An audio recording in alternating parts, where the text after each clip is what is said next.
पर्यावरण का प्रदूषण, आज आप देखो घरों घरों में जितने लोग हैं उससे ज्यादा वाहन होंगे।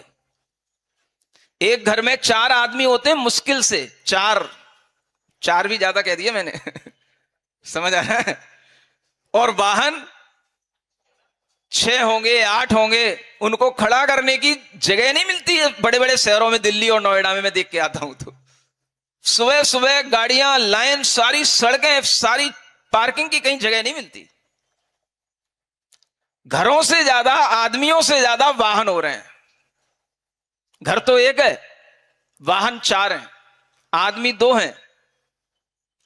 सबके लिए अलग अलग चाहिए। जैसे पहले हमारे लिए फैशन होता था कि हम घर के कपड़े अलग पहनते हैं, किसी पार्टी में जाते हैं, बारात में जाते हैं तो कपड़े अलग पहनते हैं, ऐसे ही ऑफिस जाने का वाहन अलग होता है और किसी पार्टी में जाने का वाहन अलग होता है।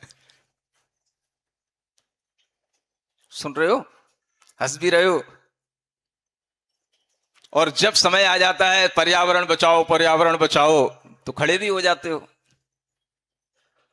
किसको चिल्ला रहे हो? किसके लिए पुकार लगा रहे हो पर्यावरण बचाओ? कौन बचाएगा पर्यावरण? भगवान आएगा पर्यावरण बचाने के लिए? कौन बचाएगा पर्यावरण?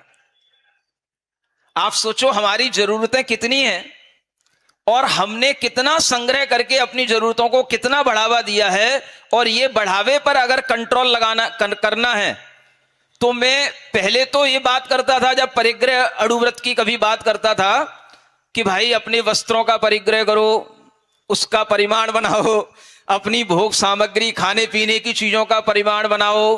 अब तो मेरा दिमाग ही बिल्कुल फ्यूज ही उड़ गया जब से मैंने इस सूत्र पर चिंतन किया। अति वाहन, न उन्होंने अति वस्त्र कहा, न कोई अति वास्तु कहा, न कोई अति और दूसरी खाने पीने की सामग्री के लिए कहा। सबसे पहले परिग्रह परिमाण व्रत में दोष लगता है तो किससे?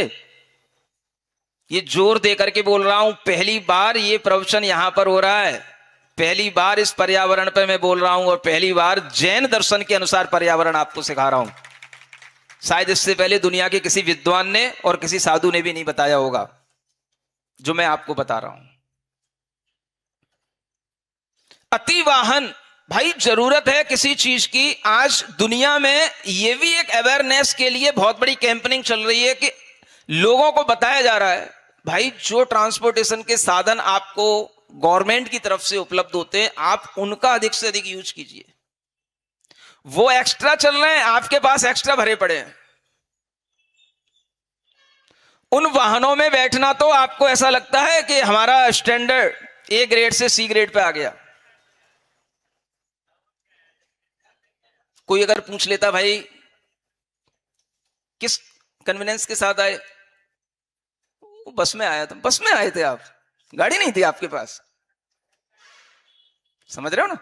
ये जो आदमी का मेंटल लेवल बन गया, इसने सारा का सारा परिग्रह परिमाण व्रत की धज्जियां उड़ाना शुरू कर दिया।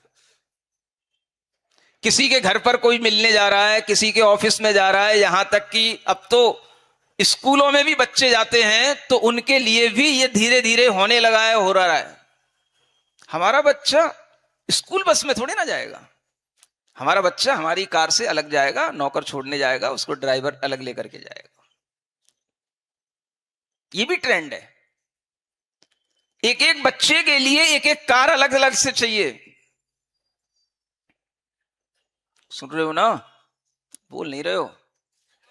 किसकी कहानी है? मेरी? किसकी कहानी है? प्रदूषण कौन फैला रहा है, मैं कि आप? बोलो। परिग्रह किसके पास है? वाहन किसके पास है? आपके लिए इन अति वाहनों पर जब तक नियमित करने का भाव नहीं आएगा तब तक आप इस परिग्रह परिमाण व्रत का उपयोग उपभोग किसी भी तरह से अच्छे ढंग से न अपने लिए कर पाओगे न दूसरों के लिए कर पाओगे।